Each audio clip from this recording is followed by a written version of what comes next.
चलिए बच्चे, last class में हम लोग पढ़ रहे थे anti Markovnikov's of mechanism.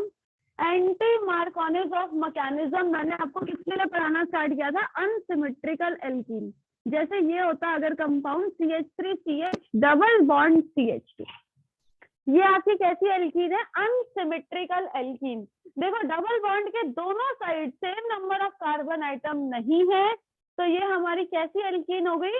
Unsymmetrical alkene. मैंने आपको बताया था एंटी मार्कोनिव्स ऑफ एडिशन सिर्फ किसके लिए वैलिड है? HBr के लिए वैलिड है, बाकी रिएजेंट्स के लिए HCl, HF, HI के लिए वैलिड नहीं है। सिर्फ किसके लिए वैलिड है? मैम एक बार HBr। कैमरा साफ कर लो।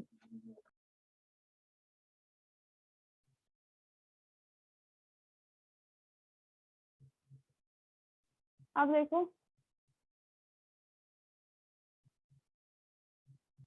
यस मैम, ठीक है।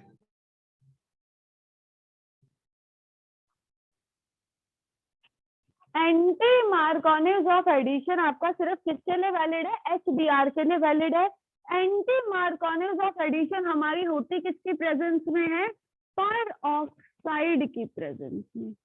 पर ऑक्साइड में जिसमें मैकेनिज्म लिखना आपको बेंजोइल पर ऑक्साइड से आना चाहिए, क्योंकि आपके सिलेबस में बेंजोइल पर ऑक्साइड से मैकेनिज्म लिखना है। अब इसमें बनेगा क्या? इसमें कंपाउंड फॉर्म होगा CH3CH2 CH2Br। मार्कोनिव्स ऑफ एडिशन में हेलोजन जो है वो नॉन टर्मिनल कार्बन पे अटैच होता है, और एंटी मार्कोनिव्स ऑफ एडिशन में हेलोजन जो है वो टर्मिनल कार्बन पे अटैच होता है। ठीक है, अब यहाँ पर देखो मैकेनिज्म प्रोसीड कैसे करता है। मैंने आपको बताया था इस मैकेनिज्म में 3 तरह के स्टेप्स इन्वॉल्व होते हैं।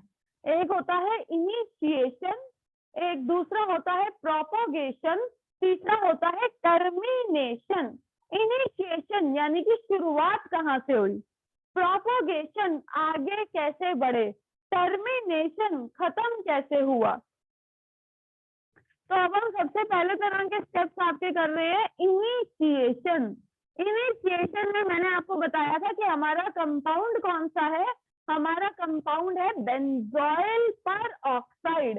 बेंजोइल पर ऑक्साइड का फॉर्मूला होता है C6H5 C double bond O single bond O। फिर इसी को ही आप उल्टा रिपीट कर दीजिए, यानी कि O C double bond O C6H5। ये क्या है आपका? बेंजोइल पर ऑक्साइड। मैंने आपको बताया था कि हमारी फिजन 2 तरह की होती है, एक होती है होमोलिटिक फिजन, दूसरी होती है हेटेरोलिटिक फिजन। होमोलिटिक फिजन क्या होती है? जब बॉन्ड इस तरह से टूटे कि दोनों एटम के पास एक एक इलेक्ट्रॉन ट्रांसफर हो जाए, तो उस तरह के फिजन को बोला जाता है होमोलिटिक। अगर पूरा इलेक्ट्रॉन पेयर किसी एक एटम पे ट्रांसफर हो जाए तो उस तरह के फिजन को बोला जाता है हेटेरोलिटिक। तो ये कौन सी फिजन हो गई? अब आपकी होमोलिटिक फिजन। देखो अब हम पढ़ रहे हैं, इसमें क्या होगा? दोनों ऑक्सीजन के पास एक एक इलेक्ट्रॉन ट्रांसफर हो जाता है। दोनों के पास एक एक इलेक्ट्रॉन ट्रांसफर होने के बाद यहाँ से क्या बनते हैं? फ्री रेडिकल्स बनते हैं। C6H5 C double bond O dative bond O और डॉट। ये क्या बन गए? Free radicals. मैंने आपको बताया था कि फ्री रेडिकल्स क्या होते हैं?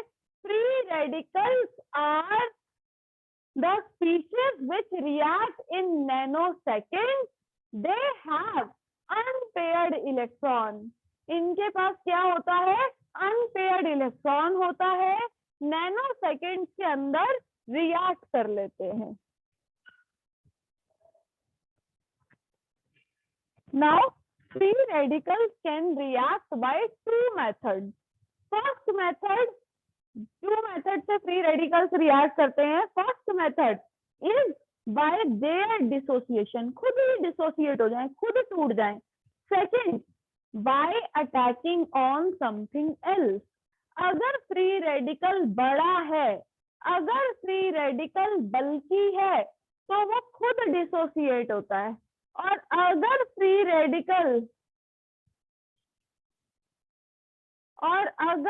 रेडिकल जो है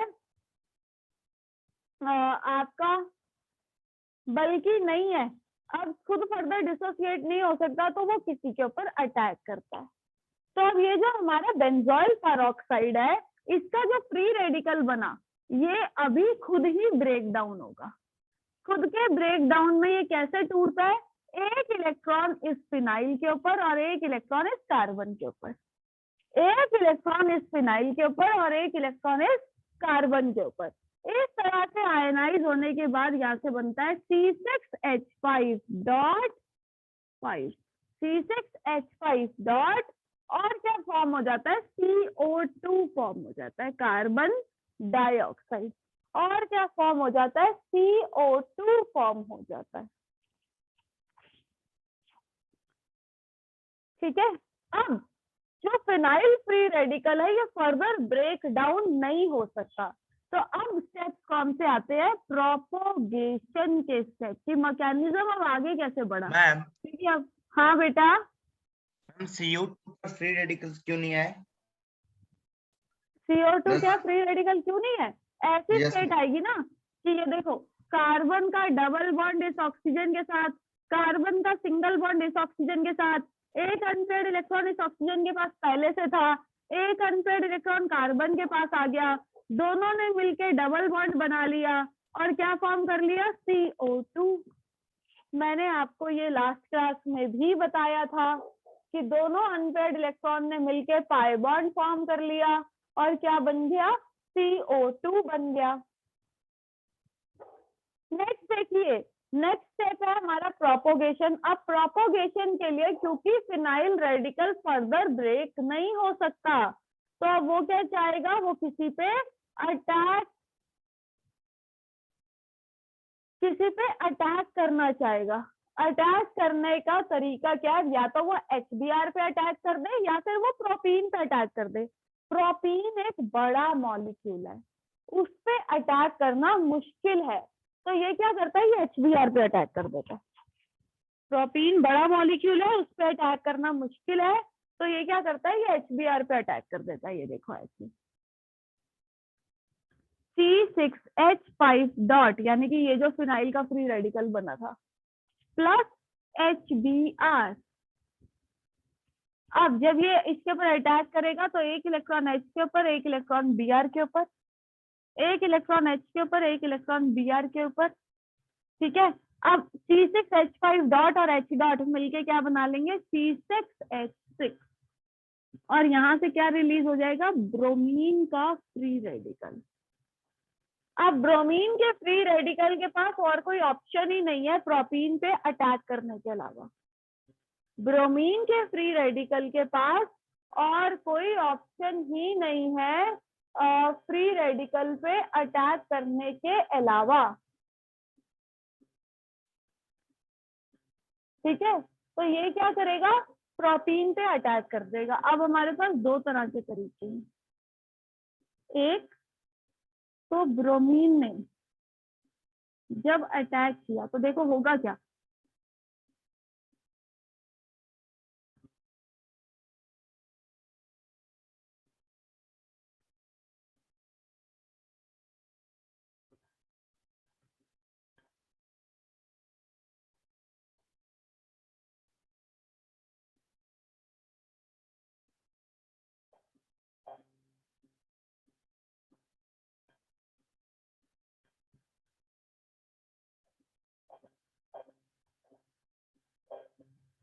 ये देखो अटैक कैसे होगा? ये था अब हमारा प्रोटीन, एक इलेक्ट्रॉन इस कार्बन के पास, एक इलेक्ट्रॉन इस कार्बन के पास, यहाँ पर भी एक इलेक्ट्रॉन इस कार्बन के पास, एक इलेक्ट्रॉन इस कार्बन के पास। तो बनेगा क्या? यहाँ से पहले बना, ब्रोमीन की प्रेजेंस में अभी ये काम चल रहा है। अब बना क्या कि दोनों कार्बन के पास एक एक इलेक्ट्रॉन,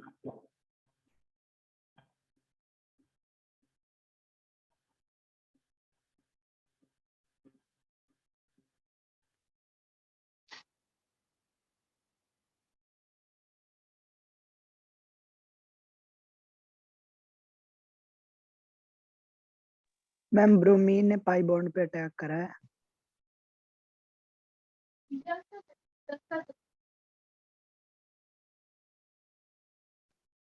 अब बोलिए। मैम ब्रोमीन ने पाई बॉन्ड पे अटैक करा है। हाँ, ब्रोमीन ने पाई बॉन्ड पे अटैक किया है। ब्रोमीन कैसा था? फ्री रेडिकल था। तो फ्री रेडिकल की प्रेजेंस में पाई बॉन्ड भी कैसे टूटेगा? होमोलिटिकली टूटेगा। होमोलिटिकली टूटेगा तो दोनों कार्बन के पास एक एक इलेक्ट्रॉन ट्रांसफर हो गया। जब दोनों कार्बन के पास एक एक इलेक्ट्रॉन ट्रांसफर हो गया, अब ब्रोमीन के पास दो ऑप्शंस है, या तो ये नॉन टर्मिनल कार्बन के साथ जुड़ जाए या फिर ये टर्मिनल कार्बन के साथ जुड़े। अगर ये नॉन टर्मिनल कार्बन के साथ जुड़ता है तो बनेगा CH3 CH और CH2 डॉट। अब जिस कार्बन के पास अनपेयर्ड इलेक्ट्रॉन है उस कार्बन की डिग्री कैसी है? 1 डिग्री।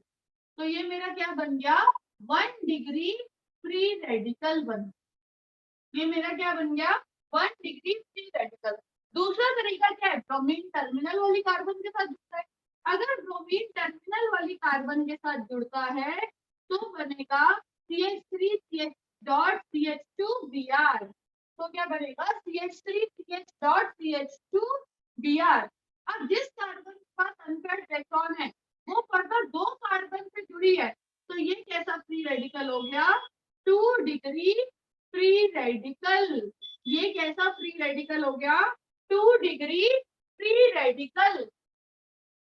अब मैं आपको बता देती हूँ कि सबसे ज्यादा स्टेबल होता है डिग्री फ्री रेडिकल, फिर स्टेबल होता है 2 डिग्री फ्री रेडिकल, उससे कम स्टेबल होता है 1 degree free radical.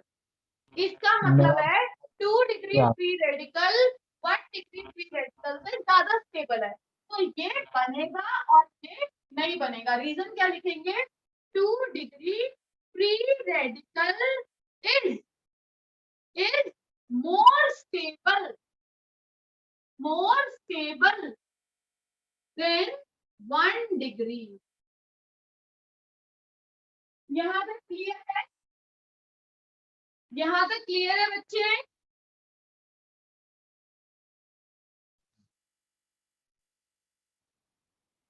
Yes ma'am. आप लोगों ने यहाँ तक लास्ट क्लास में लिख लिया था?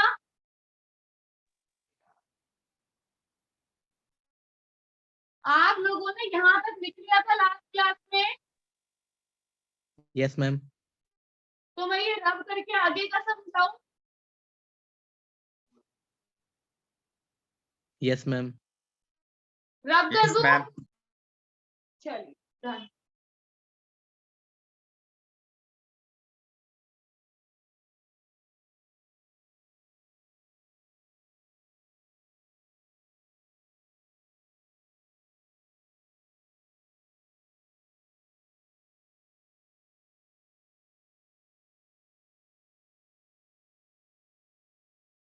अब देखो, इसी को ही मैं दोबारा लिख दे रही हूँ यहाँ पे, ताकि एक बार मैं ओवरऑल मैकेनिज्म समझा सकूं। CH3 CH double bond CH2, एक इलेक्ट्रॉन इस कार्बन के पास, एक इलेक्ट्रॉन इस कार्बन के पास।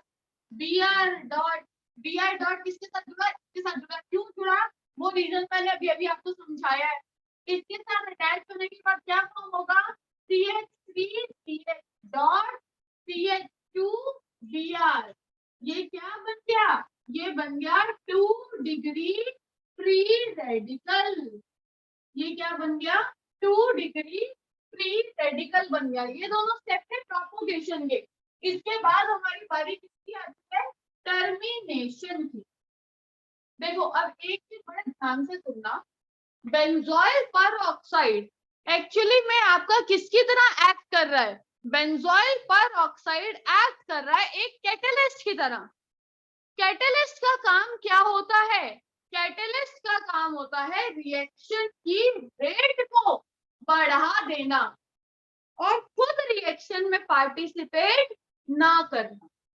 रिएक्शन की रेट को बढ़ा देना और खुद रिएक्शन में पार्टिसिपेट ना करना।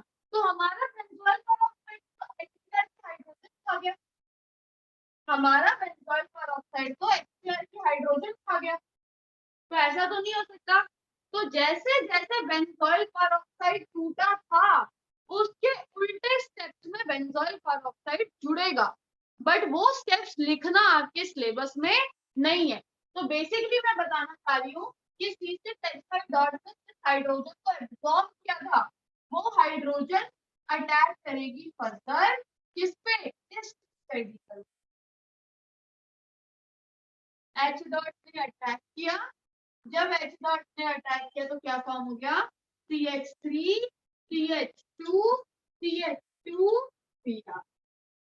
ये कौन सी एडिशन हो गई, ये हो गई एंटी मार्कोनिव ऑफ एडिशन। कौन सी एडिशन हो गई आपकी, एंटी मार्कोनिव ऑफ एडिशन। जिसने क्या स्टेट किया था, सबसे पहले तो this is valid for HBr only, why वो मैं बता रही हूँ। नोट बोथ प्रोपोगेशन स्टेप, अब दो स्टेप थे, एक और दो, बोथ प्रोपोगेशन स्टेप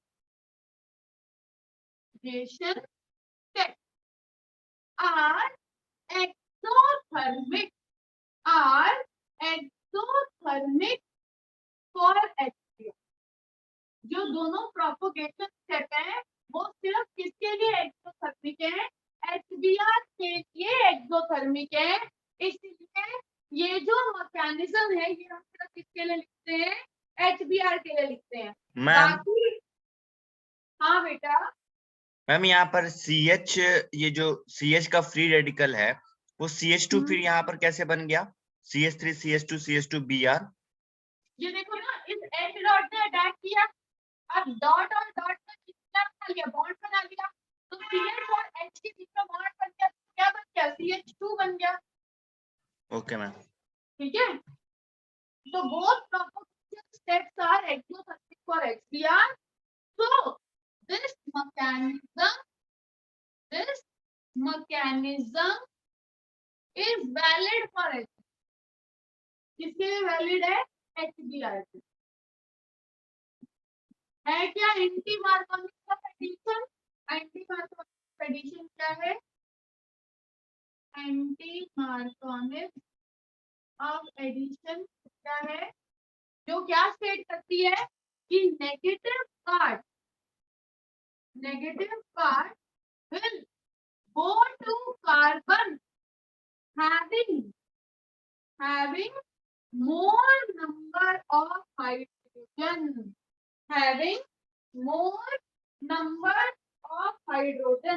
जो नेगेटिव पार्ट है वो किसके पास जाएगा, उस कार्बन के पास जाएगा जिसके पास ज्यादा हाइड्रोजन है, having more number of hydrogen।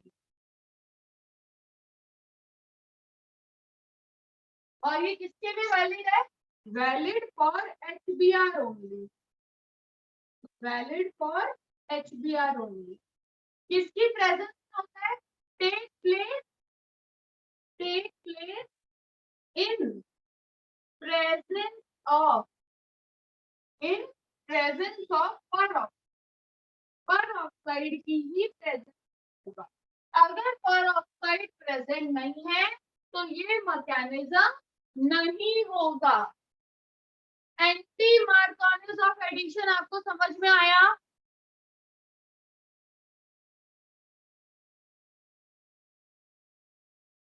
बच्चे एंटी मार्कोनिव ऑफ एडिशन आप लोगों को समझ में आया। Yes ma'am. एक बार देख लीजिए, इसमें कहीं पे कोई डाउट है तो बताओ, अदरवाइज मैं इसको रब करूं।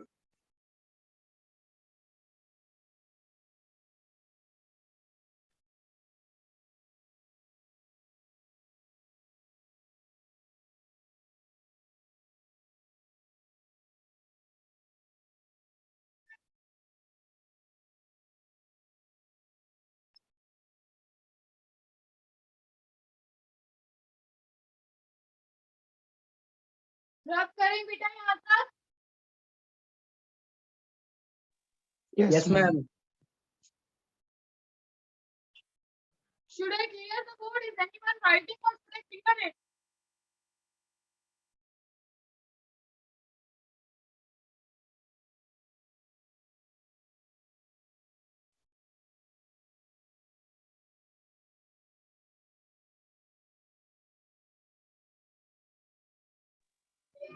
अब देखो आपके सिलेबस में एक और बहुत फेमस मैकेनिज्म है, 11th क्लास के लिए बहुत फेमस है। वैसे तो सारे मैकेनिज्म है, बट मैम आपकी वॉइस कट रही है।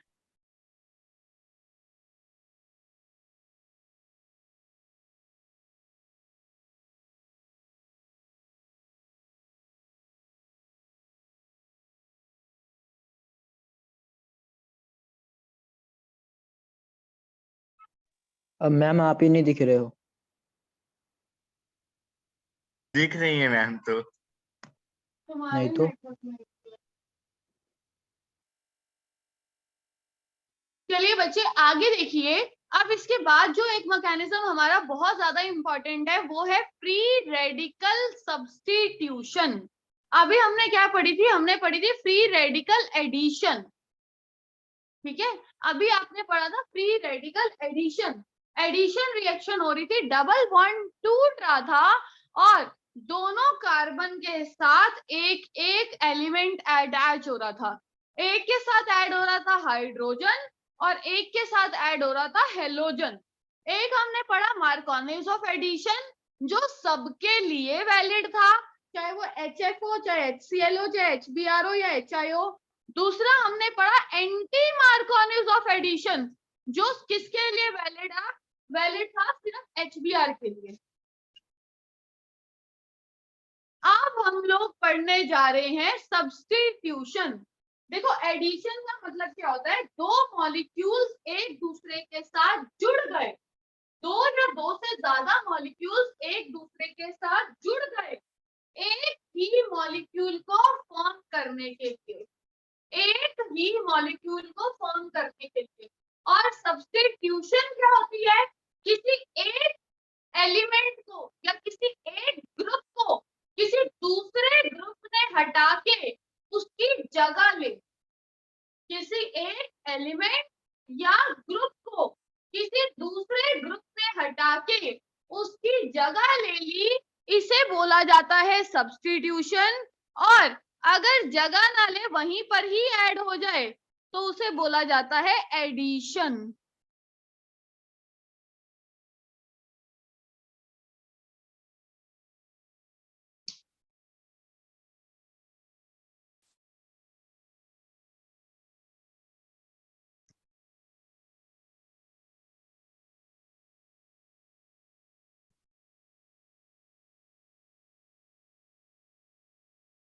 अब देखिए, अब हम लोग पढ़ने जा रहे हैं फ्री रेडिकल सब्स्टिट्यूशन रिएक्शन, जिसके लिए आपने एक बहुत फेमस स्टैंडर्ड से पढ़ी हुई है। रिएक्शन कुछ ऐसी है, CH4 plus Cl2 gives you, किसकी प्रेजेंस में? या तो यहाँ पे लिखा होता है HCl या फिर यहाँ पे क्या लिखा होता है? सनलाइट। या तो लाइट HNu लिखा हुआ मिलेगा या आपको क्या लिखा हुआ मिलेगा? सनलाइट।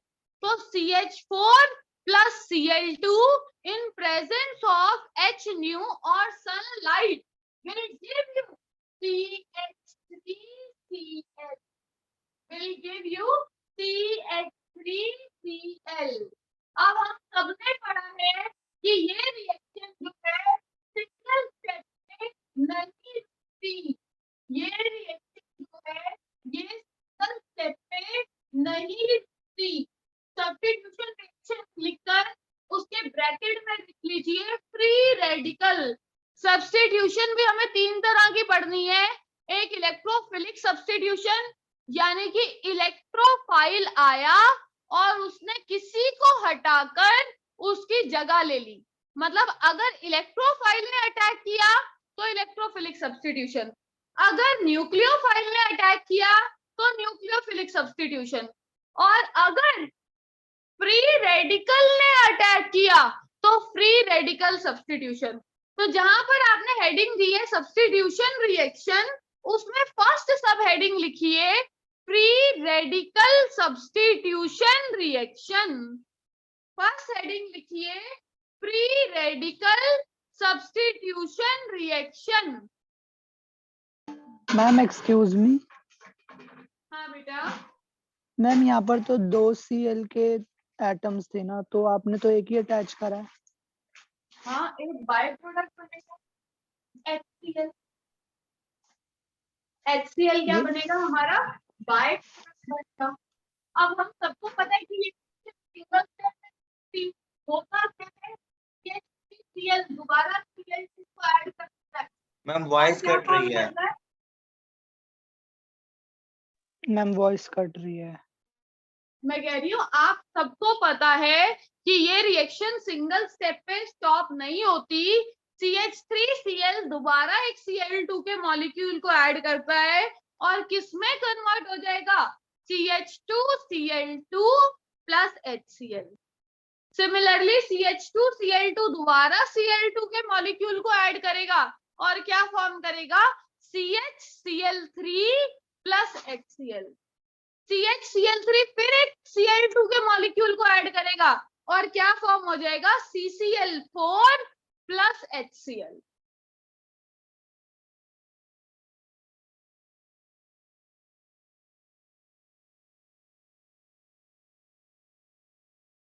मैम ये CCl4 जो होता है इसी तरह बनता है क्या?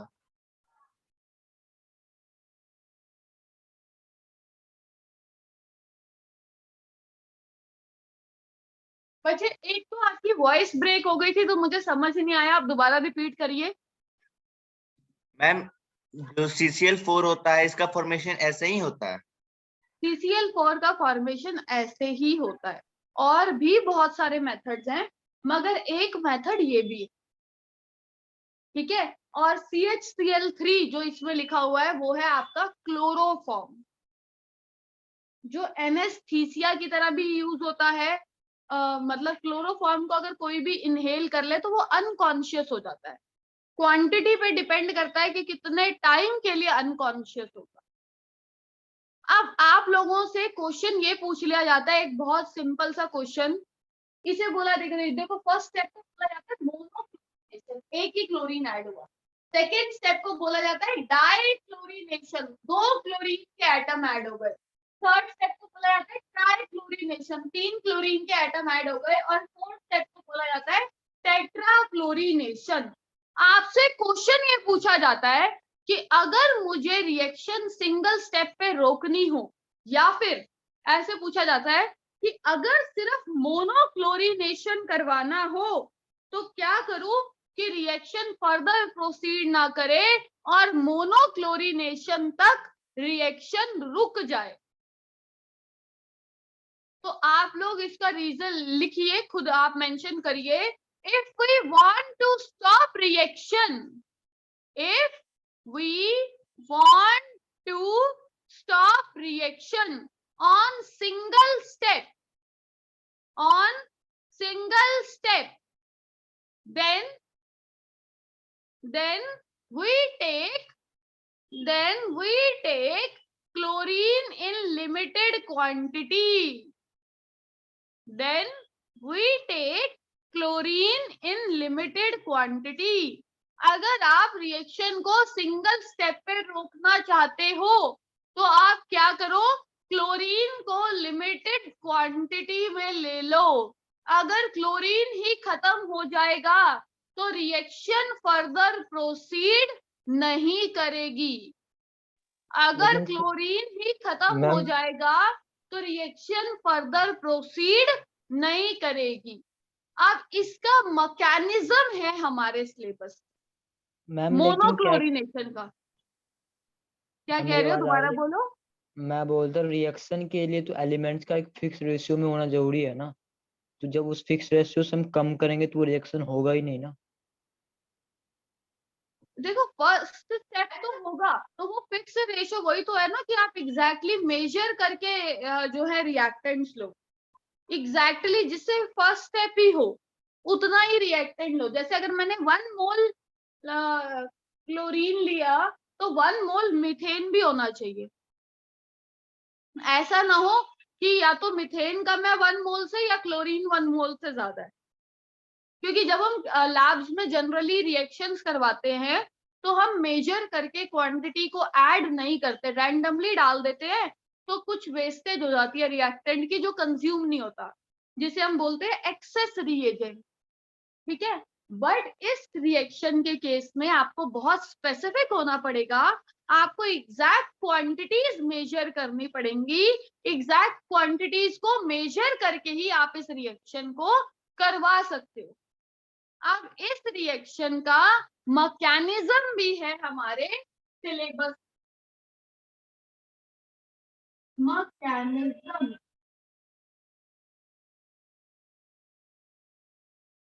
अब इसके मैकेनिज्म में 3 स्टेप होते हैं। जैसे एंटी मार्कोनिव ऑफ रिएक्शन के मैकेनिज्म में 3 स्टेप होते हैं। इनिशिएशन यानी कि शुरुआत, प्रोपोगेशन यानी कि आगे कैसे बढ़े, टर्मिनेशन यानी कि खत्म कैसे हुआ। ठीक है, तो अब मैं आपको फर्स्ट स्टेप करवाने जा रही हूँ, इनिशिएशन। इनिशिएशन शुरुआत कैसे होती, देखो शुरुआत कैसे होती।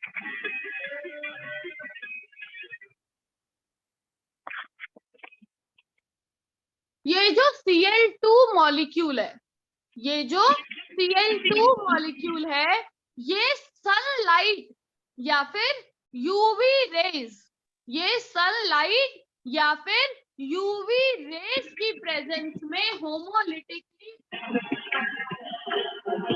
किसी का माइक कौन है, ये सनलाइट या फिर यूवी रेज की प्रेजेंस में ब्रेक हो जाता है। कैसे ब्रेक होता है, होमोलिटिकली ब्रेक होता है।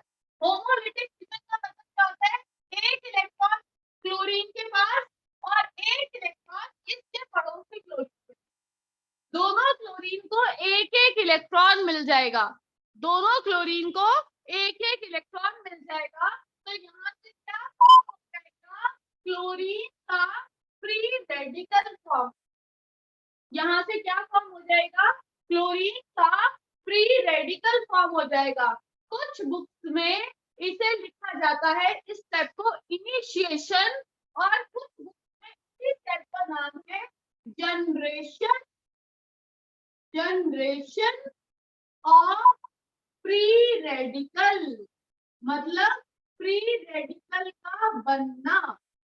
कुछ बुक्स में ये लिखा जाता है इनिशिएशन, कुछ बुक्स में इसे ही लिखा हुआ मिलता है जनरेशन ऑफ फ्री रेडिकल, यानी कि फ्री रेडिकल का बनना।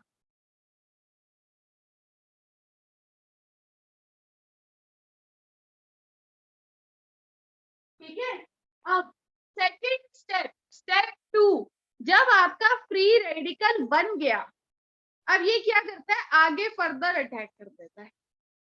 ये क्या करता है, आगे फर्दर अटैक कर देता है। अब आगे हमारे पास है ही CH4, CH4 के अलावा तो कुछ बचा ही नहीं है हमारे पास, तो ये किस पे अटैक कर सकता है, CH4 पे ही अटैक कर सकता है, और तो कोई ऑप्शन ही नहीं है। तो क्लोरीन के फ्री रेडिकल। नेक्स्ट है प्रोपोगेशन। अब देखो होगा क्या कि मीथेन के मॉलिक्यूल पे क्लोरीन का फ्री रेडिकल, तो ये मीथेन का मॉलिक्यूल, इसके ऊपर कौन अटैक कर देगा, क्लोरीन का फ्री रेडिकल। मैंने आपको पढ़ाया था कि फ्री रेडिकल्स की प्रेजेंस में बॉन्ड कैसे ब्रेक होता है, बॉन्ड होमोलिटिकली ब्रेक होता है। फ्री रेडिकल्स की प्रेजेंस में बॉन्ड होमोलिटिकली ब्रेक होता है। तो ये जो कार्बन हाइड्रोजन बॉन्ड था, ये कैसे टूट जाएगा, ये होमोलिटिकली टूट जाएगा। कैसे, एक इलेक्ट्रॉन कार्बन के पास, एक इलेक्ट्रॉन हाइड्रोजन के पास, एक इलेक्ट्रॉन कार्बन के पास, एक इलेक्ट्रॉन हाइड्रोजन के पास। तो यहाँ देखो, यहाँ हुआ क्या, यहाँ बन गया, यहाँ बन गया मिथाइल फ्री रेडिकल, और H डॉट और Cl डॉट ने क्या बना दिया, H डॉट और Cl डॉट क्या बना दिया, HCl। अब मिथाइल बेचारा फ्री रेडिकल, अब वो भी बेचारा परेशान हो गया, क्यों? क्योंकि अब वो फ्री रेडिकल बन गया, और फ्री रेडिकल तो वैसे ही हाईली रिएक्टिव होते हैं, तो अब ये बहुत ज्यादा रिएक्टिव हो गया। अपने आप को कम रिएक्टिव स्पीशीज में बदलने के लिए, अपने आप को कम रिएक्टिव स्पीशीज में बदलने के लिए ये अटैक करेगा किसपे? Cl2, जिससे इसको फ्री रेडिकल, जिससे इसको कम करे। इसने क्लोरीन के दूसरे मॉलिक्यूल पर अटैक कर दिया। ऐसा तो है नहीं कि क्लोरीन का एक ही मॉलिक्यूल था, क्लोरीन के बहुत सारे मॉलिक्यूल रहे होंगे, तो इसने क्लोरीन के दूसरे मॉलिक्यूल पे अटैक कर दिया। जब ये अटैक करेगा तो देखो कहां से क्या, फिर से फ्री रेडिकल की प्रेजेंस में बॉन्ड कैसे टूटा? होमोलिटिकली टूटा। होमोलिटिकली टूटा तो दोनों प्रोटीन के मैम एक्सक्यूज मी होमो मैम बोलो बच्चे, क्या बोल रहे थे? मैम इनिशिएशन में क्लोरीन के 2 फ्री रेडिकल बने, फिर प्रोपोगेशन में आपने एक क्लोरीन रेडिकल क्यों लिया? एक क्लोरीन रेडिकल क्यों लिया? दूसरा क्लोरीन रेडिकल से यहाँ पे यूज कर सकते हैं, बट होता क्या है सारे एसिड में रिएक्शन अगर सिर्फ उसी क्लोरीन रेडिकल का अटैक हो जाता तो हमारा 0.5 मोल ही मिथाइल क्लोराइड बनना चाहिए था, बट देखा गया क्या बहुत पूरी क्वांटिटी में ऑलमोस्ट रिएक्शन हो जाती है। तो पूरी क्वांटिटी में कैसे हुई कि जो इनिशियली मॉलिक्यूल ब्रेक हुआ था उस मॉलिक्यूल की प्रेजेंस में और मॉलिक्यूल टूटते गए। तो उसी चीज को समझाने के लिए हमें क्या बताया था कि मैम आपका दोबारा बोर्ड टूटा। नहीं आ रहा। ठीक है, मतलब देखो अब मैम 1 मोल का मतलब कितना है? एवोगेड्रो नंबर जितने मॉलिक्यूल हो मैम सकता बोर्ड है। नहीं दिख रहा। बोर्ड नहीं दिख रहा? सबको नहीं दिख रहा या किसी एक को नहीं दिख रहा? मैम दिख रहा है। बे झूठ क्यों बोल रहा है भाई?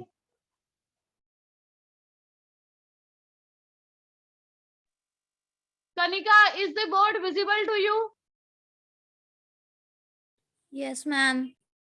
Pushkar, Arpit, Pushkar, yes ma'am. Ma'am अब दिख गया, अब दिख गया, रहने दो। अनुराग, आपके बीच बीच में कुछ नेटवर्क इश्यूज आ रहे हैं। जब नेटवर्क स्लो होता है तो शायद। आपको वीडियो नहीं दिखाई दे रही। अच्छा मैम हाँ जी, मैम जब यहाँ पर 2 क्लोरीन था तो प्रोपागेशन में एक क्लोरीन मिला तो बना CH3 free radical plus HCl। Okay ma'am, अब हाँ, जब ये CH3 फ्री रेडिकल था तो ये जो दूसरे क्लोरीन एक क्लोरीन फ्री रेडिकल पे ही अटैक कर देता और बना लेता CH3Cl। हमें क्या Yes, ma'am. जरूरत थी Cl2 पे अटैक कराने की? वही Yes, ma'am. समझाना चाह रही हूँ कि जरूरत ये थी कि एक्चुअली में सनलाइट के एक्सपोजर में जब हम ये रिएक्शन कराते हैं तो जरूरी नहीं है कि पूरा 1 मोल क्लोरीन ही डिसोसिएट हो गया क्लोरीन फ्री रेडिकल में। हो सकता है आधा मोल टूटा हो और आधा मोल अभी भी किसकी तरह पड़ा हो? Cl2 की तरह। तो कोई मॉलिक्यूल Cl2 की तरह नहीं पड़ा, ये समझाने के लिए हम ये लिख देते हैं कि CH3 ने Cl2 पे अटैक किया अगर कोई बच भी गया था। सॉरी, अगर कोई क्लोरीन का मॉलिक्यूल Cl2 की तरह बच भी गया था तो उस चीज को समझाने के लिए यहाँ पे हम क्या लिखते हैं कि CH3 डॉट ने उस Cl2 मॉलिक्यूल पे अटैक कर दिया और उसको भी कैसे तोड़ दिया? होमोलिटिकली। बेसिकली ये स्टेप सिर्फ ये समझाने के लिए लिखा जाता है कि कोई भी Cl2 का मॉलिक्यूल अंदर Cl2 की तरह नहीं रह गया, क्योंकि हो सकता है अभी आप में से या मेरे मन में दिमाग में आता कि जरूरी थोड़ी है सारा क्लोरीन के Cl डॉट की तरह टूट गया। हो सकता है कुछ क्लोरीन के मॉलिक्यूल रह गए हो। तो आपको ये समझाने के लिए कि अगर कोई क्लोरीन का मॉलिक्यूल रह भी गया होगा तो वो भी CH3 डॉट की प्रेजेंस में टूट गया होगा फ्री रेडिकल, और जब वो फ्री रेडिकल में टूटा होगा तो ये CH बना लेगा CH3Cl प्लस CO। अब जब हम यहाँ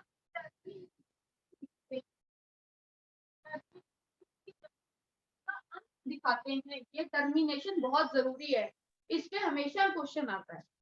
तो जब हम टर्मिनेशन लिखते हैं तो एक चीज आपको समझनी जरूरी है, आज की मैकेनिज्म में कौन कौन सा फ्री रेडिकल बना था। एक तो बना था क्लोरीन का फ्री रेडिकल और एक बना था मिथाइल का।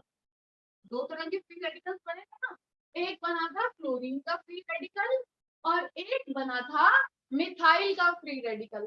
तो जब हम कॉम्बिनेशन लिखते हैं तो दोनों के कॉम्बिनेशन से जितने भी तरह के कंपाउंड बन सकते हैं सबका लिखा जाता है। यानी कि हम यहाँ पे लिखते हैं कि हो सकता है दो क्लोरीन के फ्री रेडिकल का आपस में कंबाइन करते हैं और क्या बनाता है CH3। हो सकता है CH3 डॉट के साथ कंबाइन। मैम ये फ्री रेडिकल क्लोरीन कहाँ से आ गया? दोबारा बोलो। ये मतलब एक और फ्री रेडिकल ऑफ क्लोरीन कहाँ से आ गया? देखो ना, यहाँ पे भी एक क्लोरीन का फ्री रेडिकल छोड़ के गए थे, यहाँ भी एक क्लोरीन का फ्री रेडिकल बना दिया था। तो अब ये पॉसिबल केसेस लिख रहे हैं। केस 1 क्या हो सकता है दोनों क्लोरीन के आपस में जुड़े और क्या बना लिया CH3। हो सकता है कि CH3 और CH3 आपस में जुड़कर क्या बना लिया इथेन। और क्या हो सकता है कि CH3 डॉट और Cl डॉट आपस में जुड़ गए और क्या बना लिया CH3Cl। हो सकता है CH3 डॉट और Cl डॉट आपस में जुड़ गए और क्या बना लिया CH3Cl। ये मैंने क्यों लिखा कि ये मोस्ट इंपॉर्टेंट है, क्योंकि आपके बैक एक्सरसाइज में एक क्वेश्चन बार बार पूछा जाता है कि जब हम मीथेन की क्लोरीनेशन करवाते हैं तो कुछ क्वांटिटी में इथेन भी मिलता है, ऐसा क्यों। तो उसका रीजन आप क्या लिखोगे कि रिएक्शन में कोई एक ही फ्री रेडिकल तो मिथाइल का बना नहीं होगा। तो ऐसा हो सकता है कि मिथाइल के कुछ फ्री रेडिकल्स ही आपस में कंबाइन कर गए, और जब मिथाइल का रेडिकल कंबाइन करेगा तो क्या बनाएगा मिथ और मिथ इथ बनाएगा ना, 2 कार्बन वाली चेन। तो उसने क्या बना दिया इथेन बना दिया।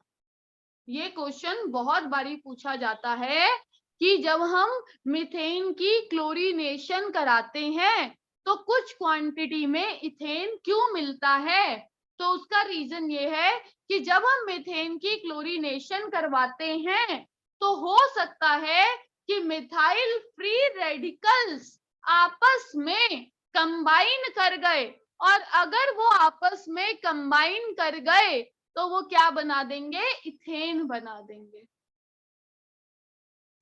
मैम अगर वो आपस में कंबाइन कर गए तो वो क्या बना देंगे इथेन बना देंगे।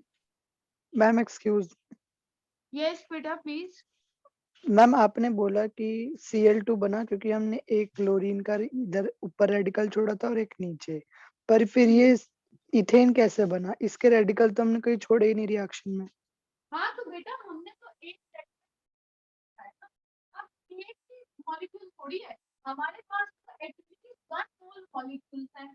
1 मोल तो फ्री रेडिकल्स से बना 1 मोल फ्री रेडिकल्स में से कुछ फ्री रेडिकल्स ने तो Cl2 पे अटैक कर दिया और CH3Cl बना दिया।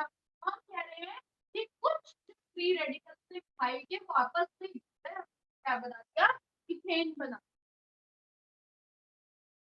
कुछ जो फ्री रेडिकल्स थे मिथाइल के वो आपस में ही जुड़ गए और उन्होंने क्या बना दिया इथेन बना दिया। इसीलिए हमें माइनर क्वांटिटी में इथेन भी मिलता है इन क्लोरीनेशन ऑफ मीथेन। क्लियर है। यानी मैम वो बची हुई क्वांटिटी में जो रेडिकल हाँ। बने होंगे वो आपने इधर सेकंड केस में रिएक्ट करवाए हैं। हाँ, जो बची हुई क्वांटिटी में कुछ कुछ फ्री रेडिकल्स बच गए होंगे।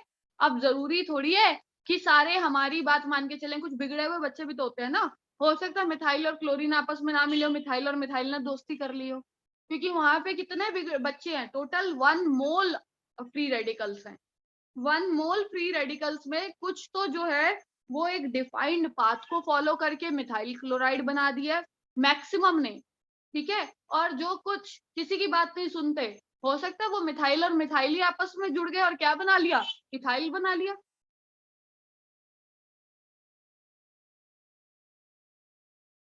ठीक है बच्चे, is it clear? Yes ma'am. रब कर दूं इसे? यस अच्छा, मैम। हाँ, मैं इनके नाम बता, इसका प्रोपोगेशन होगी और क्या बोला जाता है, इसको बोला जाता है attack of free radical. Termination को बोला जाता है एक और नाम कॉम्बिनेशन ऑफ फ्री।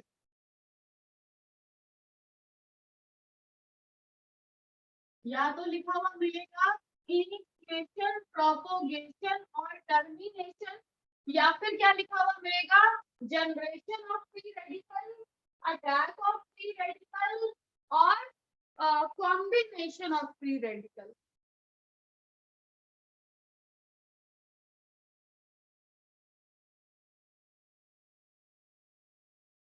क्लियर है यहाँ तक? रब कर दूं इसे? Yes ma'am.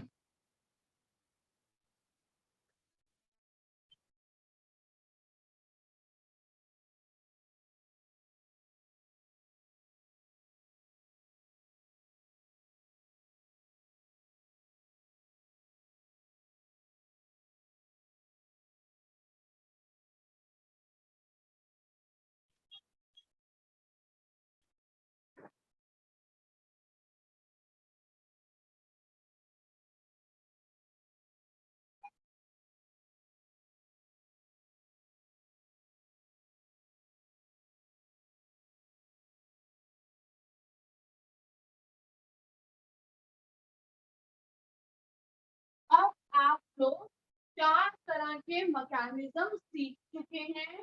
3 मैकेनिज्म सीखे एडिशन रिएक्शन के,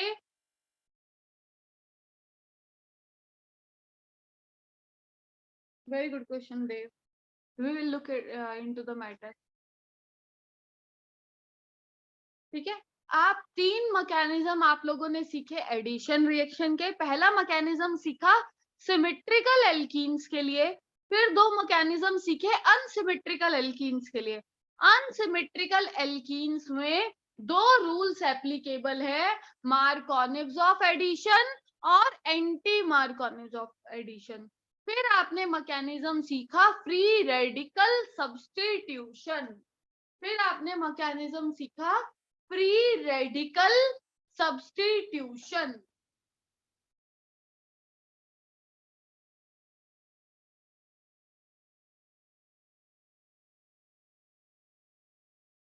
अब देखिए आपकी कुछ कन्वर्जन्स आती हैं, एग्जाम में पूछी जाती है कन्वर्जन।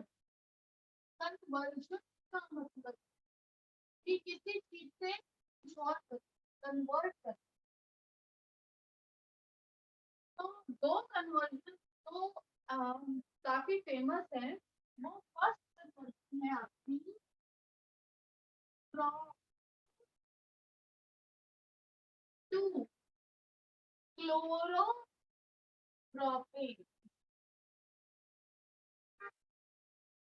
प्रोपीन टू ब्रोमोप्रोपेन, और second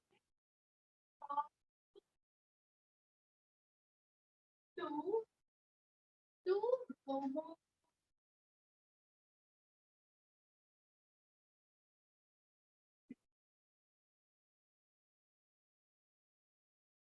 propene to bromo and propene to bromopropane. एक में लगेगी मार्कोनिव्स ऑफ एडिशन, एक में लगेगी एंटी मार्कोनिव्स। आज मुझे बताइए कौन से वाले में मार्कोनिव्स और कौन से वाले में एंटी मार्कोनिव्स? मैम नीचे वाला क्या है, 2 डिग्री है क्या? वो अब आपको डिसाइड। मैम पहले वाले में मार्कोनिव, दूसरे वाले में एंटी मार्कोनिव। पहले मैम वो- वाले में मार्कोनिव्स, दूसरे वाले में एंटी मार्कोनिव्स। मैम ये 2 डिग्री है ना? अरे डिग्री तुम निकालो, मैंने तो 2 ब्रोमोप्रोपेन बताया है, यानी कि ब्रोमीन सेकेंड कार्बन पे प्रोप की चेन में जुड़ा है। इतना स्ट्रक्चर बना के नहीं देख सकते हम, इट वेरी बैड। कनिका, कौन से में मार्कोनिव्स और कौन से में एंटी मार्कोनिव्स?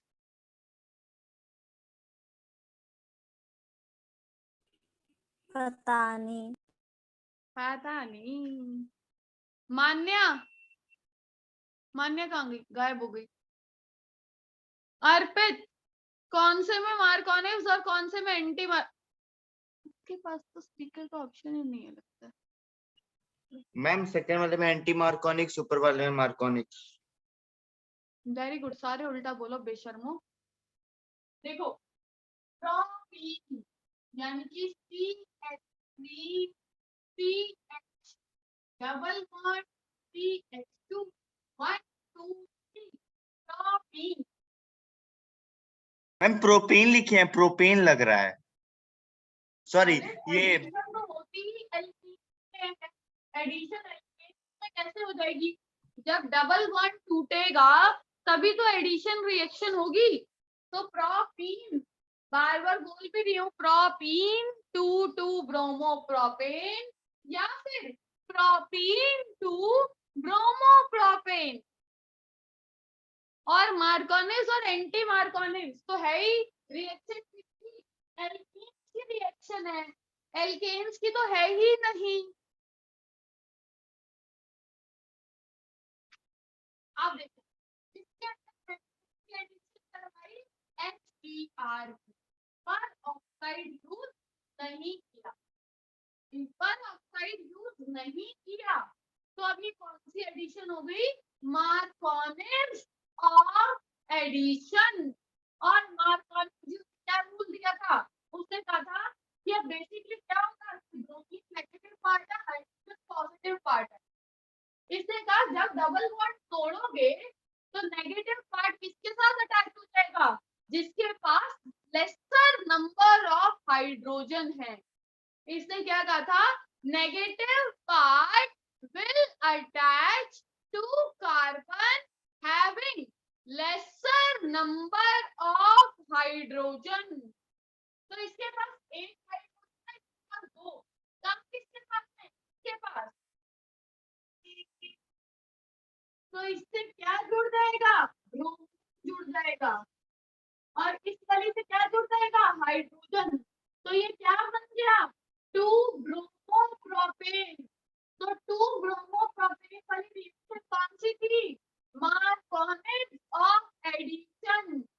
1 ब्रोमोप्रोपेन वाली रिएक्शन कौन सी है? Anti Markovnikov's of addition. 1 bromopropane वाली रिएक्शन कौन सी है? Anti Markovnikov's of addition. ये देखो,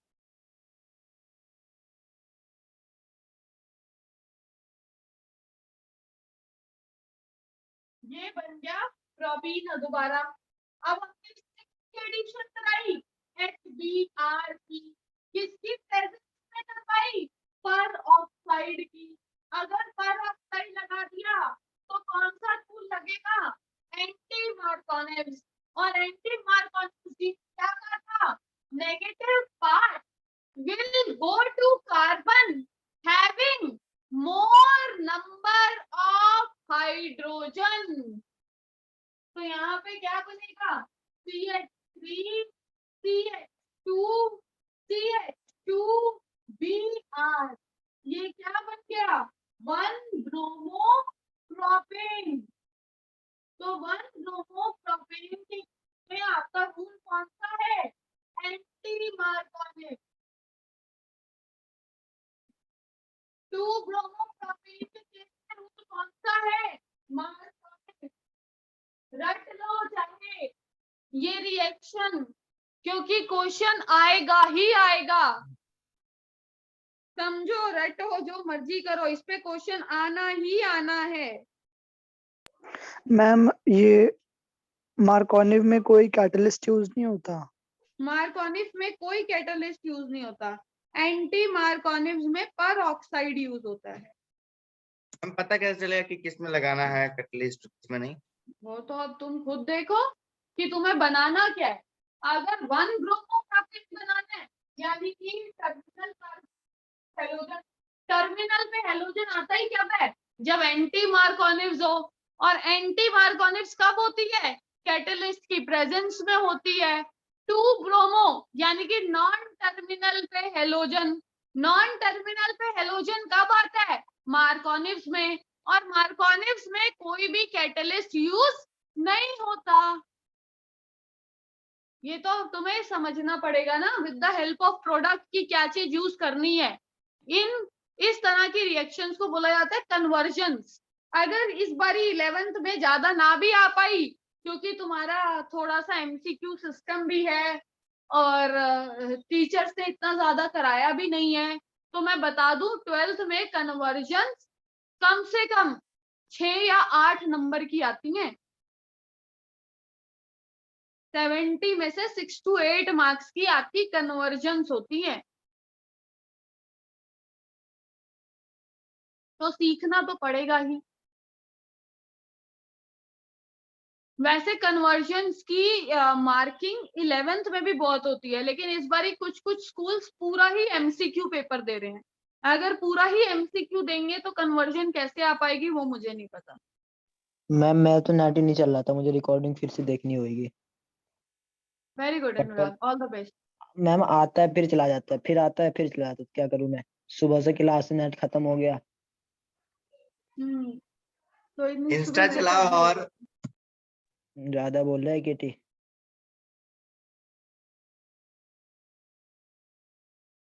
चलिए, यहां तक समझ में आया आप लोगों को? यहां तक समझ में आया? अगर Yes, इस ma'am. जगह मैं नेक्स्ट कन्वर्जन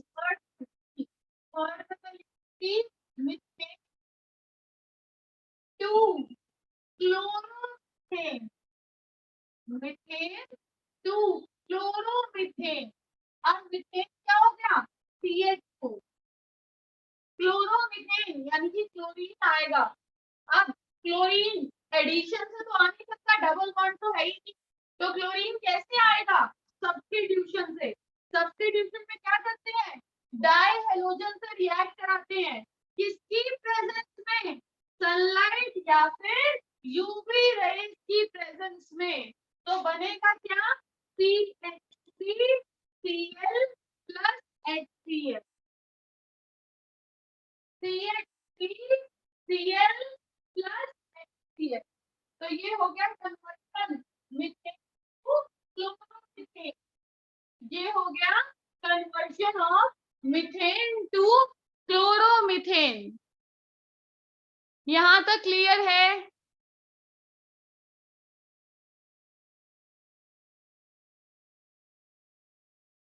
यस मैम। इसमें कोई डाउट तो नहीं है किसी को?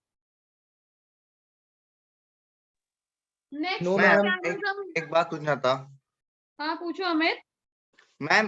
वो हम लोगों ने पहले एंटी मार्कोनिक्स में देखा था कि पर ऑक्साइड के जब केस में किया था तो वहां पर इनिशिएशन पर ऑक्साइड का रिएक्शन करवाए थे, और यहाँ पर जब हम लोगों ने देखा था ये वाले में सब्स्टिट्यूशनल रिएक्शन में, तो इसमें क्लोरीन लगा था जो पहले से ही प्रेजेंट था रिएक्टेंट साइड में।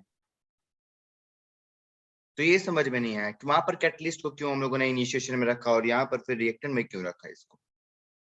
वो मैकेनिज्म के तरीके ही अलग हैं। वो मैकेनिज्म जो है एंटी मार्कोनिव्स ऑफ एडिशन है, ये मैकेनिज्म जो है ये सब्स्टिट्यूशन है। तो दोनों मैकेनिज्म ही अलग अलग तरह के, दोनों पाथ ही अलग अलग फॉलो कर रहे हैं। एक ने क्या किया, डबल बॉन्ड को टूटवा दिया, एक ने क्या किया, हाइड्रोजन को हटाया और क्लोरीन ने आके उसकी जगह ले ली। तो दोनों मैकेनिज्म, दोनों रिएक्शंस ही अलग अलग हैं। हाँ, दोनों में फ्री रेडिकल अटैक कर रहा है, वो तो क्लियर है, तभी ये फ्री रेडिकल सब्स्टिट्यूशन या फिर फ्री रेडिकल एडिशन रिएक्शन है। बट दोनों के वेज अलग अलग हैं। पहले वाले में क्या हुआ था, डबल बॉन्ड टूटा था और एक के साथ हाइड्रोजन जुड़ गया था, दूसरे कार्बन के साथ ब्रोमीन जुड़ गया था। यहाँ पे क्या हो रहा है, एक हाइड्रोजन को हटाया और क्लोरीन ने उसकी जगह ले ली। तो जब दोनों प्रोडक्ट्स ही अलग अलग हैं, दोनों रिएक्शंस ही अलग अलग हैं, तो दोनों के मैकेनिज्म भी तो अलग अलग होंगे। तो मैम इसका कोई रूल नहीं है कि इनिशिएशन होगा तो यही होना चाहिए? अब ये वाले फ्री रेडिकल सब्स्टिट्यूशन के अंदर इनिशिएशन होगा तो यही होगा। अब आप पढ़ोगे कि फ्री रेडिकल सब्स्टिट्यूशन देने वाली भी बहुत सारी रिएक्शंस हैं, तो जितनी भी रिएक्शंस फ्री रेडिकल सब्स्टिट्यूशन का मैकेनिज्म फॉलो करेंगी उसमें जब इनिशिएशन होगा तो यही होगा। ऐसे ही होगा कि जो डाई हेलोजन है वो टूट जाएगा, वो टूटेगा और वो फर्दर अटैक करेगा। Okay ma'am. यहां तक क्लियर है? आगे चले नेक्स्ट मैकेनिज्म पे।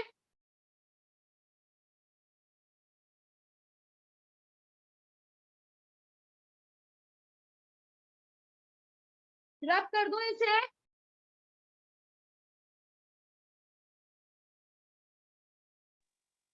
चलिए मैं Yes, इसे ma'am. क्लियर कर रही हूँ। Let's proceed further.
एक और न्यूक्लियोफिलिक एडिशन रिएक्शन। देखो एडिशन क्या होता है? तीनों तरह के मैकेनिज्म हो गए आपके।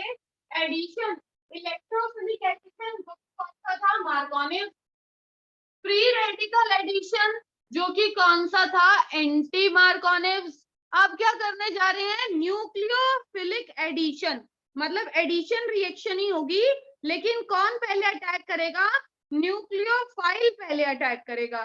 तो मैं आपको बता दूं कि न्यूक्लियोफिलिक एडिशन सिर्फ किस केस में होती है? जिस केस में कंपाउंड के पास कैसा ग्रुप हो? कार्बोनिल ग्रुप हो। तो इसमें लिखिए इफ कंपाउंड कंटेन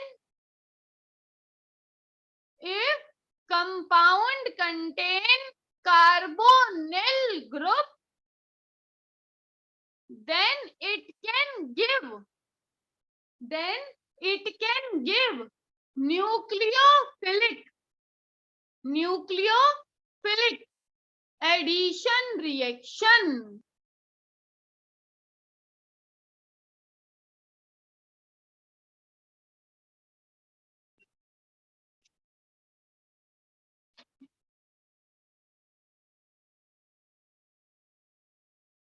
मैम एक बार रिपीट करना। if compound contain carbonyl group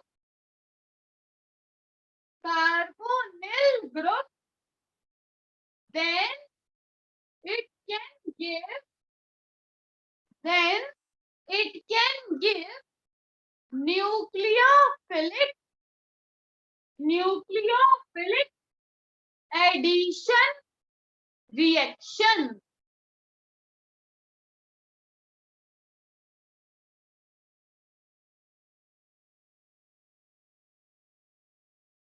अब देखो ये होता है carbonyl C double bond O, C double bond O को बोला जाता है कार्बोनिल ग्रुप।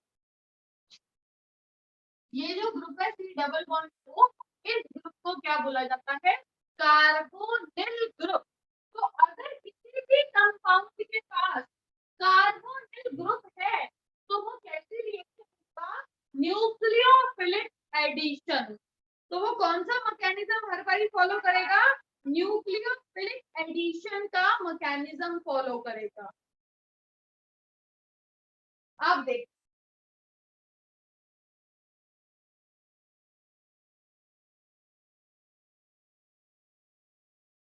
ये देखिए, जैसे मैं क्या करवा दूं, HCN के, मैंने इसको किसके साथ रिएक्ट कर दिया?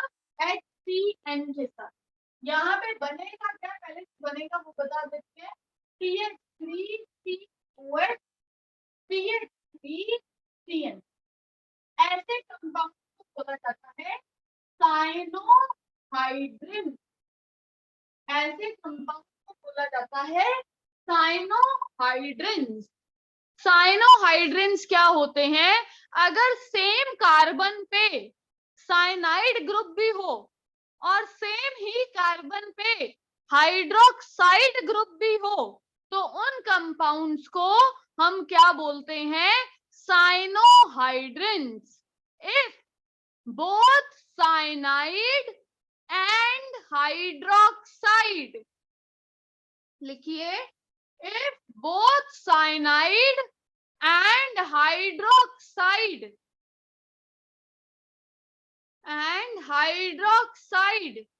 group are present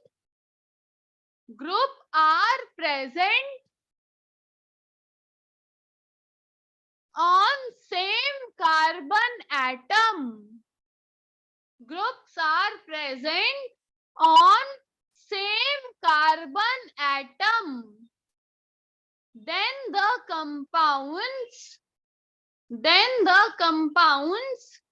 are known as cyanohydrins. Then the compounds are known as cyanohydrins.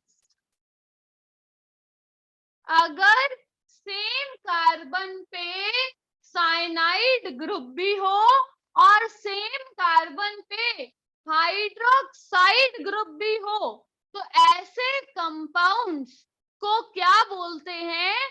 साइनोहाइड्रिन्स बोलते हैं। If both cyanide and hydroxide group are present on same carbon atom, then the compounds are known as cyanohydrins. ठीक है, same carbon पे cyanide और hydroxide दोनों group present हो तो उन कंपाउंड्स को क्या बोला जाता है? उन कंपाउंड्स को बोला जाता है साइनोहाइड्रिन्स। अब आप इसका मैकेनिज्म देखिए। मैकेनिज्म होगा क्या? HCN जो है वो एक आयन कंपाउंड है।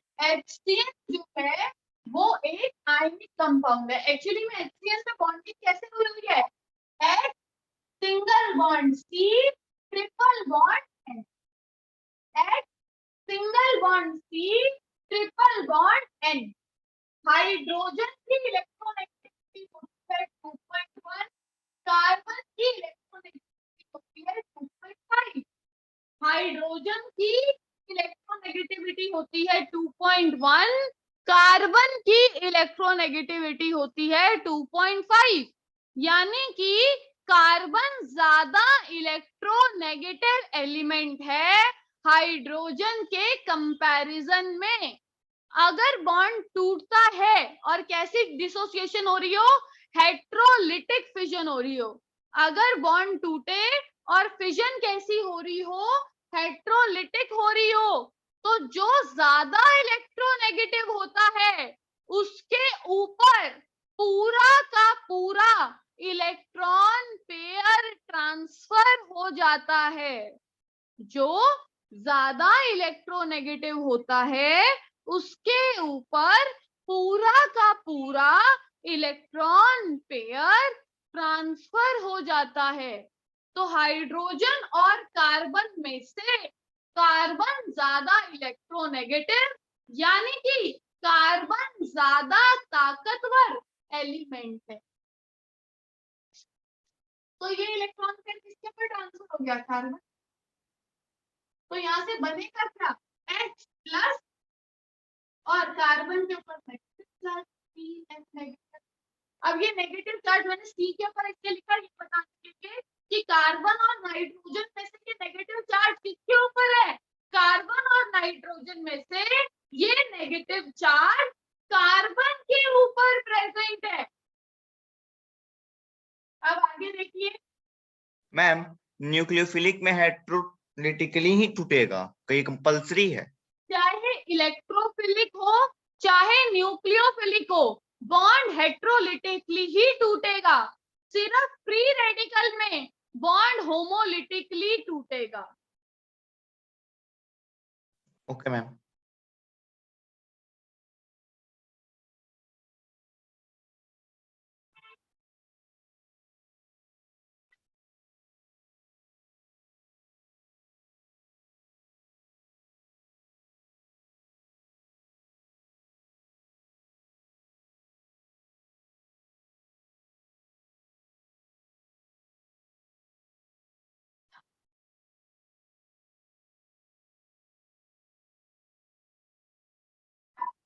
देखिए, चाहे आपका कोई भी इलेक्ट्रोफिलिक मैकेनिज्म हो या आपका कोई भी न्यूक्लियोफिलिक मैकेनिज्म हो, इन दोनों में बॉन्ड हेट्रोलिटिकली ही टूटता है। सिर्फ अगर कोई मैकेनिज्म फ्री रेडिकल है तो उसमें बॉन्ड कैसे टूटेगा? होमोलिटिकली। तो अब देखो, कार्बन के ऊपर आ गया नेगेटिव चार्ज, अब होगा क्या? CH3COCH3। कार्बन और ऑक्सीजन में से कौन ज्यादा ताकतवर है? कार्बन और ऑक्सीजन में से ऑक्सीजन। ऑक्सीजन। ऑक्सीजन के ऊपर कैसे चार्ज आ जाएगा? Delta negative. कार्बन के ऊपर कैसे चार्ज आ जाएगा? Delta positive. ऑक्सीजन पे कैसा चार्ज आ गया? Delta negative. क्यों? क्योंकि उसने इलेक्ट्रॉन पेयर्स को क्या कर लिया? अपनी तरफ अट्रैक्ट कर लिया। तो उस पे कैसा चार्ज आ गया? Delta negative. कार्बन के ऊपर कैसा चार्ज आ गया? Delta positive. अब न्यूक्लियोफाइल कहाँ पे अटैक करता है? जहां पे पॉजिटिव चार्ज हो। न्यूक्लियोफाइल कहाँ पे अटैक करता है? जहां पे पॉजिटिव चार्ज हो। यहाँ पे पॉजिटिव चार्ज है तो CH नेगेटिव के नेगेटिव चार्ज ने यहाँ अटैक। इस मैकेनिज्म में एक इंटरमीडिएट स्टेट बनती है। इस मैकेनिज्म में एक इंटरमीडिएट स्टेट बनती है। मतलब कार्बन के साथ ऑक्सीजन तो जुड़ा ही जुड़ा है, लेकिन कार्बन के साथ पार्शियल बॉन्ड के साथ साइनाइड भी जुड़ा। अब ये स्टेट मेरी कैसी स्टेट है? ये स्टेट डिसीजन मेकर स्टेट है। यही स्टेट इंटरमीडिएट स्टेट है। यही कष्टमकली कहानी है। अब इस स्टेट में देखो, कार्बन के 5 बॉन्ड है। एक इस कार्बन के साथ, मिथाइल के साथ, एक इस मिथाइल के साथ, 2 ऑक्सीजन के साथ, एक साइनाइड के साथ। कार्बन के कितने बॉन्ड बने हुए? 5 बॉन्ड बने हुए। एक इस मिथाइल के साथ, एक मिथाइल के साथ, 2 ऑक्सीजन के साथ, एक साइनाइड के साथ। तो अब कार्बन हमें पता है कभी भी 5 बॉन्ड तो बनाता है। कार्बन कितने बॉन्ड फॉर्म कर सकता है? 4 ही बॉन्ड फॉर्म कर सकता है। अब कार्बन को डिसाइड करना है कि उसको बॉन्ड ऑक्सीजन के साथ रखना है या उसको बॉन्ड साइनाइड के साथ रखना है। कार्बन को डिसाइड करना है कि उसको बॉन्ड ऑक्सीजन के साथ रखना है या उसको बॉन्ड साइनाइड के साथ रखना है। देखो, ऑक्सीजन इलेक्ट्रॉन्स को छीन रहा था। साइनाइड एक ऐसा ग्रुप है जिसने आके इलेक्ट्रॉन्स दिए कार्बन को। ऑक्सीजन इलेक्ट्रॉन्स को छीन रहा था। साइनाइड एक ऐसा ग्रुप है जिसने आके कार्बन को इलेक्ट्रॉन्स दिए हैं। जो हमें कोई चीज अवेलेबल कराए, जो हमारी रिक्वायरमेंट्स का ख्याल रखे, हमें वही अच्छा लगता है। ऐसे ही कार्बन ने भी तय किया कि वो ऑक्सीजन के साथ दोस्ती तोड़ दे, ऑक्सीजन के साथ दोस्ती मैम तोड़। हाँ ऐसे भी बोलो तो कह बच्चे। सकते हैं कि CN नेगेटिव है तो वो डेल्टा पॉजिटिव के पास जाके अट्रैक्ट करेगा, नेगेटिव पॉजिटिव से अट्रैक्ट हाँ करता है। यही तो बेसिकली बताया है ना कि ये पॉजिटिव है, इस पे नेगेटिव है, आपको फिर अट्रैक्ट करते हैं, आके अटैक कर दिया पॉजिटिव चार्ज से। जब अटैक किया पार्शियल बॉन्ड बन गया, कंप्लीट नहीं पार्शियल। क्यों? क्योंकि कार्बन के पहले 4 बॉन्ड बनाए हुए तो कंप्लीट बॉन्डिंग नहीं दिखा सकते। तो अब कार्बन ने तय किया कि वो ऑक्सीजन के साथ दोस्ती तोड़ेगा, लेकिन ऑक्सीजन तो डोमिनेटिंग था, ऑक्सीजन डोमिनेटिंग था, तो उसने कहा दोस्ती तोड़नी है तो मुझे कोई दिक्कत नहीं है, मगर इलेक्ट्रॉन पेयर मैं लेकर जाऊंगा। तो पूरा पाई बॉन्ड किसमें शिफ्ट हो गया? ऑक्सीजन। पूरा पाई बॉन्ड ऑक्सीजन पे शिफ्ट हो गया, तो ऑक्सीजन पे कैसा चार्ज आ जाएगा? Negative charge. ये बनेगा। अब ये जो नेगेटिव चार्ज आया, इस नेगेटिव चार्ज स्पीशीज पे अगले स्टेप में कौन अटैक कर देगा? H प्लस, क्योंकि हमारा एक H प्लस से तो बना था। अपोजिट चार्ज अटैक की जैसे आप बुक पे अटैक कर दिया, दोनों ने दोस्ती कर दी, तो क्या बन गए? साइनोहाइड्रेट। क्या बन गए? साइनोहाइड्रेट बन। सेम कार्बन पे साइनाइड भी आ गया और सेम कार्बन पे हाइड्रोक्साइड भी आ गया। क्या फॉर्म हो गए? साइनोहाइड्रेंस फॉर्म हो गए। देखो दोबारा देखो हुआ क्या है। HCN एक आयनिक कंपाउंड था, वो टूट गया, क्या बन गया? H plus plus CN negative. क्या बन गया? H plus plus CN negative. ये नेगेटिव चार्ज किसके ऊपर आया? ये नेगेटिव चार्ज कार्बन के ऊपर आया। ये नेगेटिव चार्ज किसके ऊपर आया? कार्बन के ऊपर। अब कार्बोनिल ग्रुप में कार्बन और ऑक्सीजन में से ऑक्सीजन ज्यादा ताकतवर था। कार्बोनिल ग्रुप में कार्बन और ऑक्सीजन में से ऑक्सीजन ज्यादा ताकतवर था।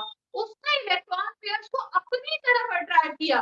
ऑक्सीजन पे कैसा चार्ज आ गया? Delta negative. कार्बन पे कैसा चार्ज आ गया? Delta positive. वही अपोजिट चार्ज ने अट्रैक्ट किया, साइनाइड ने पॉजिटिव चार्ज पे जाके अटैक कर दिया, एक इंटरमीडिएट स्टेट बन गई। क्योंकि इस स्टेट में क्या हो रहा है? कार्बन के 5 बॉन्ड फॉर्म हो रहे हैं, कार्बन 5 बॉन्ड फॉर्म नहीं कर सकता। कार्बन 5 बॉन्ड फॉर्म नहीं कर सकता तो कार्बन को डिसाइड करना होगा कि उसको बॉन्ड किसके साथ रखना है, ऑक्सीजन के साथ या साइनाइड के साथ। ऑक्सीजन जो था उसके इलेक्ट्रॉन को छीन रहा था, साइनाइड उसको इलेक्ट्रॉन्स दे रहा था। तो कार्बन ने डिसीजन लिया कि वो साइनाइड के साथ दोस्ती रखेगा, ऑक्सीजन के साथ तोड़ देगा। अब ऑक्सीजन ताकतवर था, उसने कहा मैं इलेक्ट्रॉन्स को लेकर जाऊंगा। तो ऑक्सीजन पे कैसा चार्ज आ गया? Negative charge. अब नेगेटिव के ऊपर किसने अटैक कर दिया? H प्लस ने अटैक कर दिया। दोनों ने मिलकर बॉन्ड बना लिया, क्या बन गए? साइनोहाइड्रेंस बन गए। ये था आपका न्यूक्लियोफिलिक एडिशन रिएक्शन का मैकेनिज्म। इस मैकेनिज्म में कोई डाउट है तो बताइए।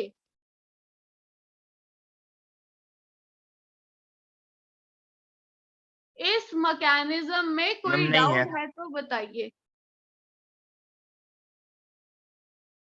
तो आज का कंटेंट हमारा इतना ही था, ठीक है? आज आप इसी को ही अच्छे से रिवाइज करिए। नेक्स्ट क्लास में मैं इस पे से क्वेश्चन पूछूंगी। All of you are expected to revise the content at least 2 to 3 times. Am I clear? Yes ma'am. Yes, ma'am. Anyone having any doubt? No, ma'am. चलिए then.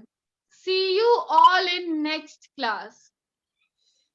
सभी को रिवाइज कर लो बेटा, आज का जो भी कराया गया है। कल छुट्टी है तुम लोगों का, अच्छे से रेस्ट करो आज और रिवाइज करो आज और कल, पूरा हाँ, टाइम है। और मैं S ब्लॉक की अभी PPT भी शाम तक अभी सर को भेज दूंगी, वो भी पढ़ लीजिएगा। और इसको भी एटलीस्ट देखो, नहीं आएगा जब तक आप 2-3 बारी ऑर्गेनिक के मैकेनिज्म रिवाइज करके लिख के नहीं देखोगे। तो आपका होमवर्क आज का एक होमवर्क है फर्स्ट, कि आप ये सारे मैकेनिज्म, अभी तक जो हमने 5 मैकेनिज्म करे हैं, इन्हें आप 3-3 बार लिख के मेरे साथ मेरे पास फोटोग्राफ शेयर करोगे। एक ही फोटोग्राफ 3 बार शेयर ना हो, इसलिए अलग अलग पेन से लिखा होना चाहिए मैकेनिज्म। बिल्कुल एक मैम, बारी सही ब्लू बोले, पेन बिल्कुल। से, एक बारी ब्लैक पेन से, एक बारी रेड पेन से। धोखाधड़ी नहीं चलेगी। आप लोग ये सारे मैकेनिज्म 3-3 बार लिख के शेयर करोगे। समझ में आ रहा है? जो एब्सेंट हो एक दूसरे को बता भी देना कि ये होमवर्क मिला है। Okay sir. ठीक है, चलो ठीक है बेटा, सबको रेस्ट करो, अच्छे से रिवाइज करो, ठीक है।